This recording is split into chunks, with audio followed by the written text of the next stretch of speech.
If you've ever lived with someone, and later found out you never actually knew them at all, this story is gonna wreck you. This isn't some copy-paste creepypasta you've read 100 times. This happened to a guy named Derek Munson, 26 years old, living in a 2-bedroom apartment outside Columbus, Ohio. And what he found on his dead roommate's laptop is the reason I stopped trusting quiet people. Stick around till the end, because the last message he found, it wasn't written by his roommate at all. Let's get into it. Derek moved to Columbus for a job at a logistics company, the kind of soul-crushing 9-to-5 that pays the bills and nothing more. He needed a roommate to split rent, and that's how he met Callum. Callum was 31, quiet, worked nights at a warehouse, and kept to himself. He wasn't unfriendly, he just wasn't around much. Derek barely saw him awake. Their schedules crossed for maybe 20 minutes a day, usually around 6 in the evening when Callum was heading out the door and Derek was coming home. For the first few months, it was the perfect roommate situation. No drama. No mess. Rent on time every time, cash in an envelope taped to the fridge. Derek didn't ask questions. He didn't need to. Then, about 5 months in, things started to shift. Small things. Derek would come home and find the thermostat cranked down to 58 degrees, even in October. He'd find the blinds in the living room duct-taped shut along the edges, like Callum was trying to keep every sliver of light from getting in. When Derek asked about it, Callum just shrugged and said he'd been having trouble sleeping during the day and light was messing with him. Fair enough. People are weird. Derek let it go. But then came the locks. Derek noticed his bedroom door had a new deadbolt on it. Not on his side, but on Callum's. Callum had started locking himself in his room, even during the day when Derek was home. That wasn't in the lease agreement they'd signed. That wasn't normal roommate behavior. When Derek brought it up, Callum's answer was short. I just like my privacy. That's all. Derek noted something else, too, the smell. Not something rotting, nothing that dramatic, just the stale, chemical sort of odor that would drift out from under Callum's door sometimes late at night. Like burnt electronics. Derek always assumed Callum was vaping something or running some kind of space heater that wasn't quite right. 3 weeks before everything fell apart, Callum stopped going to work. Derek noticed because the warehouse called the apartment landline looking for him. Apparently Callum hadn't shown up for 4 straight shifts and wasn't answering his phone. Derek knocked on his door. No answer. He could hear movement inside, though. A chair scraping. Something being dragged across the floor. Cal. You good, man? I'm fine. Just sick. That was the last real conversation they had. For the next 2.5 weeks, Callum's door stayed shut nearly around the clock. Derek would hear the faint clack of a keyboard at all hours. 2 in the morning, 5 in the morning, noon. Sometimes there'd be long stretches of nothing. No sound at all. Derek assumed Callum was sleeping off whatever bug he'd caught. Food started disappearing from the fridge in strange patterns. Not all at once, but a slice of bread here, half a jar of peanut butter there. Like someone was rationing rather than actually eating. The bathroom would occasionally show signs someone had been in there. A used towel, toothpaste smeared in the sink. But Derek never once saw Callum's face during all of this. It got to the point where Derek genuinely wondered if his roommate had slipped out the fire escape and was avoiding him on purpose. He almost convinced himself of that. Then, on a Tuesday night in early November, Derek came home from a late shift and the apartment was ice cold. Not someone left a window open cold. Bone cold. Like the heat had been off for days. And it was dead silent. No keyboard clacking. No footsteps. Nothing. He knocked. Nothing. He knocked harder. Nothing. He called Callum's name through the door. Still nothing. Something in Derek's stomach turned over. He'd never been the paranoid type, but standing in that dark, freezing hallway, something primal kicked in, the kind of instinct that tells you a room on the other side of a door isn't right anymore. He called the landlord. No answer, it being 10 at night. He called 911 and explained the situation. Roommate hadn't been seen in weeks, door locked from the inside, apartment ice cold. No response. The dispatcher sent a welfare check. 2 police officers and a locksmith showed up 40 minutes later. They popped the new deadbolt in under a minute. The smell hit before anyone even stepped inside. The same electronic burnt odor Derek had noticed for months, except now it was suffocating, mixed with something colder underneath it. Sweeter. Wrong. Callum was dead. He'd been dead, according to the coroner's later estimate, for close to 9 days. Sitting upright in a desk chair, laptop open in front of him, screen long since gone black from the battery dying. The room was freezing because he'd apparently shut off the vent to his room entirely and taped it over, the same tape he'd used on the living room blinds, like he'd been trying to seal himself inside a box. The official cause of death, eventually, came back as cardiac arrest brought on by a pre-existing condition Callum had never told anyone about. Some kind of untreated heart defect that had gone undiagnosed for years. Nothing violent. Nothing suspicious on paper. But Derek couldn't stop thinking about that laptop. Weeks later, once the apartment had been aired out, cleaned, and Callum's family, a mother in Michigan who Derek had never even known existed, had come to collect most of his things, Derek found himself sitting with a box of leftover odds and ends nobody wanted. A phone charger, a couple of paperback novels, and, sitting at the bottom, Callum's laptop, which the family had told Derek to just toss or keep. They didn't care. Derek didn't plan on snooping. He told himself he just wanted to wipe it and maybe sell it secondhand to cover part of the rent Callum's death had left him owing alone. But when he opened the lid and the screen flickered to life, it hadn't been password protected in months. Like Callum had stopped bothering to lock even that. The browser was still open to the last thing Callum had been looking at. Hedge. Not just Reddit generally, a single account one Derek didn't recognize, with a username that was just a string of numbers, no profile picture, joined 9 years ago but almost completely inactive until the last several months of Callum's life. And in that final stretch, the account had suddenly become active constantly. Dozens of posts a day. All of them in the same subreddit. A small, obscure horror story community Derek had never heard of, buried deep, barely a few thousand members. Derek clicked into the post history, and that's when his stomach dropped for the second time that month. Every single post, everyone going back roughly 5 months, right to the point where Callum had first put that new deadbolt on his door, was a horror story. Written in first person. Detailed, disturbing, oddly specific stories about a man being slowly followed, watched, and eventually replaced by something wearing his face.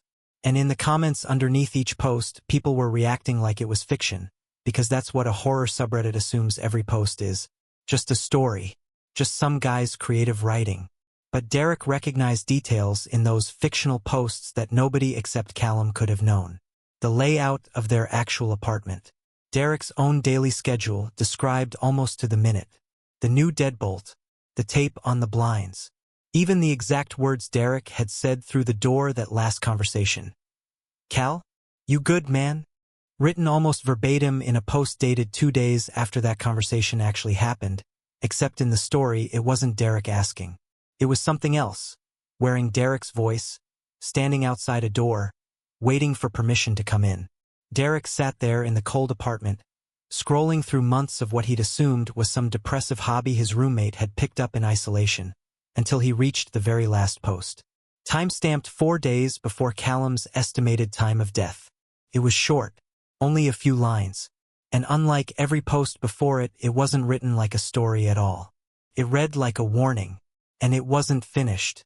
That's where I'm going to leave this one for now, because what Derek found in that final post, and what happened when he made the mistake of trying to reply to it, is its own story entirely. A guy in Columbus, Ohio, whose roommate Callum died alone in a locked, freezing bedroom after weeks of strange behavior.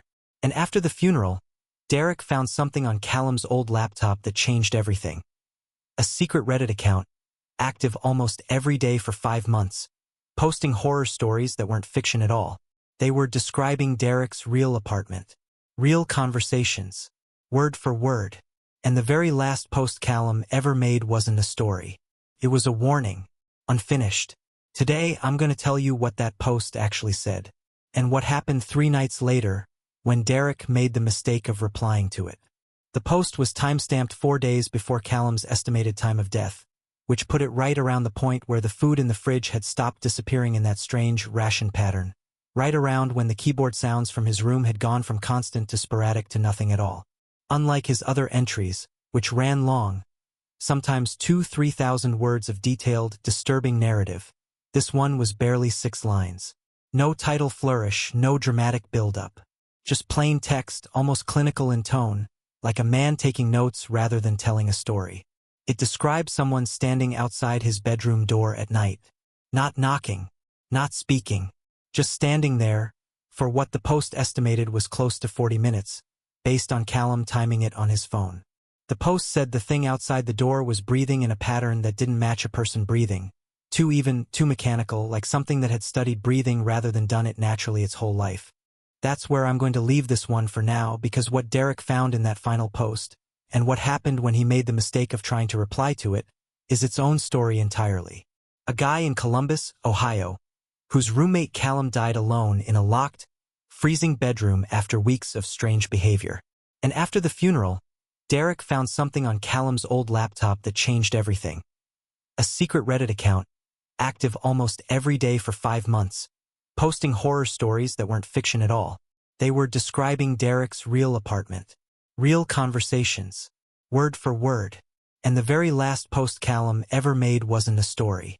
It was a warning, unfinished. Today, I'm going to tell you what that post actually said, and what happened 3 nights later, when Derek made the mistake of replying to it.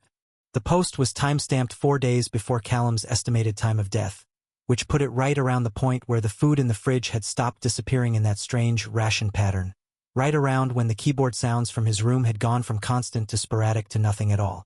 Unlike his other entries, which ran long, sometimes 2,000–3,000 words of detailed, disturbing narrative, this one was barely 6 lines. No title flourish, no dramatic build-up. Just plain text, almost clinical in tone, like a man taking notes rather than telling a story. It described someone standing outside his bedroom door at night. Not knocking, not speaking, just standing there, for what the post estimated was close to 40 minutes, based on Callum timing it on his phone. The post said the thing outside the door was breathing in a pattern that didn't match a person breathing. Too mechanical, like something that had studied breathing rather than done it naturally its whole life. And then, near the end, the post said something that Derek read 3 times before it actually landed. It said the thing had started replying to him, in the comments, under a different account, and it knew things about him that he hadn't put in the story. Derek scrolled down immediately to the comment section, half expecting the usual horror subreddit noise. People saying creepy, following for more. The normal stuff strangers say under a scary story online. And most of the comments were exactly that. Harmless, encouraging. A few people asking if this was based on a true story, the way people always ask under well-written horror fiction. But buried among them, 7 hours after Callum's post went up, there was a reply from an account with 0 post history, 0 karma, created that same day. The username was just Callum's own username with a single number changed at the end. The kind of copycat name you'd get if you tried to sign up for an account someone already had and Reddit auto-suggested an alternative. The reply was 3 words. You left it open. Derek read that line standing in his kitchen at 11 at night, laptop screen the only light on in the apartment, and he told me, because eventually, yes, I did get in contact with Derek directly for this story, that it wasn't the words themselves that got to him. It was that Callum, according to his own post, had responded to that comment. And his response, his actual last words on that account, on the internet, on record anywhere, was 1 line. I know. I'm trying to close it. That was it. No further posts. No further comments. For days later, he was dead in a locked, freezing room with the vent taped shut, sitting upright in his chair with a laptop that had long since gone dark in front of him. Derek is the first to admit what he did next was stupid. He knows it. He's told me as much. But grief does strange things to logic, and at 11 at night, alone in an apartment that used to have someone else breathing in it down the hall, stupid decisions start to feel like closure. He made a Reddit account of his own. And he replied to that same comment thread, replied directly to the copycat account that had written, "You left it open." even though that account hadn't posted anything in the 5 weeks since Callum's death. His reply was simple. He said he was Callum's roommate. He said Callum had passed away. He asked, flat out, who was behind that account and what they knew and why. He expected nothing. Dead accounts on Reddit don't answer. That's just how it works. People disappear from the internet constantly and nothing on the other end notices or cares. For 2 nights, nothing happened, and Derek almost convinced himself the whole thing had just been an elaborate, morbid coincidence. Some troll who'd somehow scraped enough detail from Callum's very public posts to fake familiarity with his life. It's the internet. People do stranger things for far less reason. Then, on the 3rd night, at around 2 in the morning, his phone buzzed with a Reddit notification. He moved out 11 days later. Broke the lease, ate the fee, didn't care. He told his new landlord it was because of a bad living situation, which technically wasn't a lie. Before he left, out of some mixture of dread and stubbornness he still can't fully explain, he made one final post of his own. Not a reply this time, but a full post on that same small subreddit, laying out everything. Callum's death, the account, the message about hosts, the tape. He posted it mostly because he needed someone, anyone, to tell him he wasn't losing his mind. The responses came fast and mixed, the way these things always go. A lot of people assumed it was a well-constructed piece of creative writing, the kind the subreddit was built for in the first place, and told him so, complimented the pacing, asked if there'd be a part 2. A few people took it seriously and told him, gently, that it sounded like the kind of thing that happens to people going through profound grief. A couple people suggested he talk to someone. Derek doesn't disagree with that last group, honestly. He told me himself he's not entirely sure what he experienced was anything other than the human mind trying to make sense of a sudden, strange, lonely death. But he also told me one more thing, almost as an afterthought, near the end of our conversation. About 2 weeks after he'd moved into his new place, a small studio across town, alone this time, he'd been scrolling Reddit late one night out of habit, and he'd noticed something. The copycat account was active again. Not posting stories this time. Just a single comment, 3 words, left under a completely unrelated post in a completely unrelated subreddit about apartment hunting in Columbus. It said, "Nice new place." Derek deleted his Reddit account that same night and never made another one. That's the end of Derek's story, at least the part of it he's willing to talk about publicly. He never did find out who or what was behind that account. Reddit doesn't hand out user information without a legal reason to, and there wasn't exactly a crime on paper to justify one. Just a dead roommate, an old laptop, and a stranger on the internet who seemed to know a little too much.